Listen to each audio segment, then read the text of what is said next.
السلام عليكم ورحمة الله تعالى وبركاته halkani waa Sky News TV daawadayaal barnaamijkeenan waxaan ku qaadaa dhigi doonaa xaflad si balaaran loo soo agaasimay taas oo ka dhacday xarunta tababarka ciidamada oo lagu magac daray Cabdullaahi Askar kuna taala Darweyne hadaba madaxweynaha Jamhuuriyadda Soomaaliland Mudane Muuse Biixi Cabdi ayaa waxa uu gudoonsiyay darajooyinka ay mudnaayeen saraakiil in muddo lagu carbinayay xarunta tababarka ee Darweyne halkaas oo ay ka qalin jabiyeen saraakiil tiradoodu ay dhan tahay 130 sarkaal hadaba saraakiishan ayaa waxay kaga duwan yihiin saraakiishii hore waa dufcadii ugu horeysay ee ka qalin jabisa dalka Jamhuuriyadda Soomaaliland gudihiisa taas oo lagu siiyay carbis tababar iyo aqoon iyo waayo-aragnimo ay bixinayeen macallimiin u dhashay dalka Jamhuuriyadda Soomaaliland tan ayaa waxay noqonaysaa horumar laga gaaray dhanka difaaca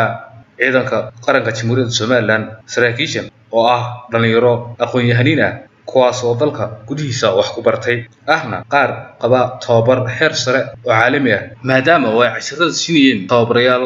aad ugu xeel dheer tababarka ay bixinayaan kuwaas oo ka soo qalin jabiyay tababar heer caalami ah oo ay ku soo qaateen wadamada Ruushka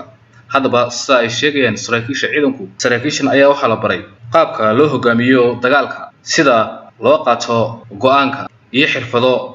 muhiim u ah xirfada iyo shaqada ay dalka u qaban doonaan mustaqbalka hadaba sidoo kale waxa xusid mudan inay kamid ahaayeen 10 hablood oo markii ugu horeysay ka qalin jabiyay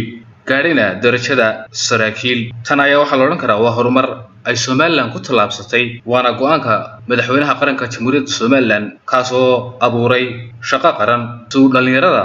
looga faa'iideysto muruqooda aqoontooda maadaama ay yihiin diig cusub kuwaas oo wax badan ka bedeli doona shaqooyinka loo diray maadaama oo saraakiishii hore ay noqonayaan kuwa da'doodu ay haatan aad u sareyso waxa kale oo ay ku soo kordhin karaan ciidanka qaranka laamihiisa kala duwan aqoonta iyo tiknoolajiyada casriga ah maadaama ay yihiin kuwa ku barbaaray wadan nabad ah helayna fursado aysan helin saraakiisha haatan shaqeeya hadaba daawada barnaamijkan intaas ayaan ku soo gabagabeyn doonaa wassalaamu calaykum waraxmatullaahi tacaala wa barakaatuh